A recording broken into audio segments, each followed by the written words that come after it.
Cinema தயாரிப்பு நிறுவன உரிமையாளருக்கு சொந்தமான பல கோடி மதிப்புள்ள தங்க கட்டிகளை ஏமாற்றி வாங்கி மோசடி செய்த நபரை காவல்துறையினர் கைது செய்ய வேண்டும் என வழக்கறிஞர் நந்தகுமார் கோரிக்கை விடுத்துள்ளார்.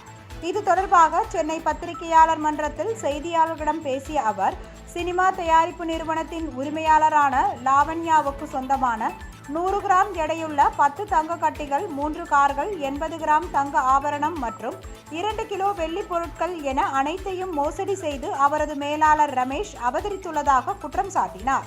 இது தொடர்பாக கோயம்புத்தூர் மாவட்டத்தில் உள்ள குனியமுத்தூர் காவல் நிலையத்தில் புகார் மனு அளித்தும் பலனில்லை என்பதால் டிஜிபி அலுவலகத்தில் இன்று புகார் மனு அளித்துள்ளோம் என்று கூறினார்.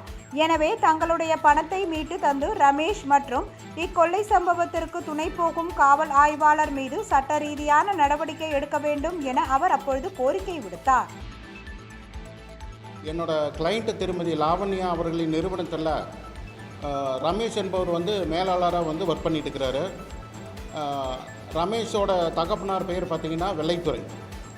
ரமேஷ் என்னோட கிளைண்ட்டுக்கிட்ட பார்த்திங்க அப்படின்னா 10 தங்க கட்டிகள், அதாவது 1 கிராம் பார்த்திங்கன்னா 100 கிராம்ஸ், 10 தங்க கட்டிகள் டோட்டலாக பார்த்திங்கன்னா 1000 கிராம்ஸ். இதை விற்பனை செய்து திருப்பி தருவதாக, பணத்தை திருப்பி தருவதாக சொல்லிவிட்டு கொண்டு போனவர் அதை திருப்பி தராமல் ஏமாற்றிட்டார். இந்த குற்றச்செயலுக்கு உடந்தையாக ரமேஷோட மனைவி மைதிலி, ஜெயப்பிரகாஷோட மகன் ஆதர்ஷ் நாராயணன், முருகேசன், இவங்க எல்லாருமே கூட்டாக சதி செய்து என்னோடய கிளைண்ட்டை ஏமாற்றிருக்காங்க. இந்த மாதிரி அவங்கக்கிட்ட இந்த தங்கம் இருக்கிறத தெரிந்து கொண்ட ஒரு நபர் பார்த்திங்க அப்படின்னா முனீஸ்வரன் அப்படின்னு பேர். அவர் காவல்துறையில் ஆய்வாளராக இருக்கார். அவர் இவங்ககிட்ட தங்கத்தை சீஸ் பண்ணி கொடுக்குறேன் அப்படின்னு சொல்லிட்டு இந்த டிஸ்பியூட்டில் என்ட்ரி ஆகிறாரு. அவர் சில நாட்கள்லேயே பார்த்திங்க அப்படின்னா அவங்கள நான் என்கொயரி பண்ணிட்டேன், அந்த தங்கத்தில் ஒரு தங்கத்தை நான் சீஸ் பண்ணிட்டேன் அப்படின்னு சொல்லிட்டு அவர் கையில் இந்த தங்கத்தை வச்சுட்டு என்னோடய கிளைண்ட்டுக்கு வாட்ஸ்அப் மூலமாக இமேஜ் அனுப்புகிறாரு. அந்த மாதிரி இமேஜ் அனுப்புனது பின்னாடி பார்த்தீங்க அப்படின்னா என்னோடய கிளைண்ட்டு அந்த தங்கத்தை திருப்பி கொடுங்கன்னு கேட்கும்போது அவருமே அந்த தங்கத்தை திருப்பி கொடுக்காம ஏமாத்துறாரு.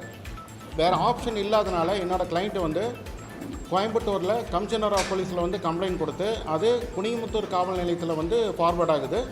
குனியமுத்தூர் போலீஸ் ஸ்டேஷனை பொறுத்த வரைக்கும் பார்த்திங்கன்னா இந்த கம்ப்ளைண்ட்டில் எந்த விதமான ஸ்டெப்புமே அவங்க எடுக்கலை.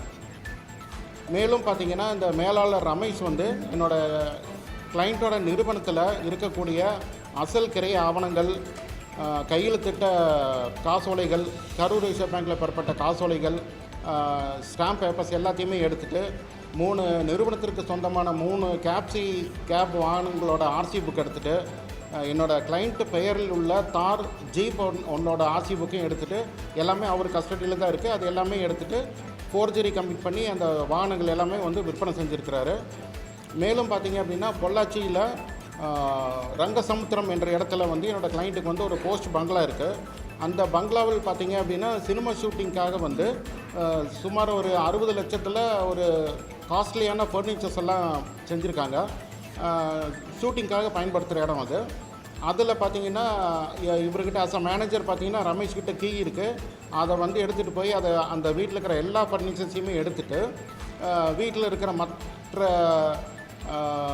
கோல்டு பார்த்திங்க அப்படின்னா 80 கிராம்ஸ் கோல்டு ஆர்னமெண்ட்ஸ் இருக்குது, 2 kg சில்வர் இருக்குது, அண்ட் கேஷ் பார்த்திங்க அப்படின்னா 12,000. இதையும் அவர் அப்புறப்படுத்திட்டார், அவரோட கஸ்டடி கொண்டு போயிட்டார். இது சம்மந்தமாக என்னோடய கிளைண்ட் பொள்ளாச்சியில் உள்ள கோட்டூர் காவல் நிலையத்தில் புகார் கொடுக்குறாரு. புகார் கொடுத்த பின்பு அந்த ஸ்டேஷன்லேயும் எந்த விதமான நடவடிக்கையும் எடுக்கலை.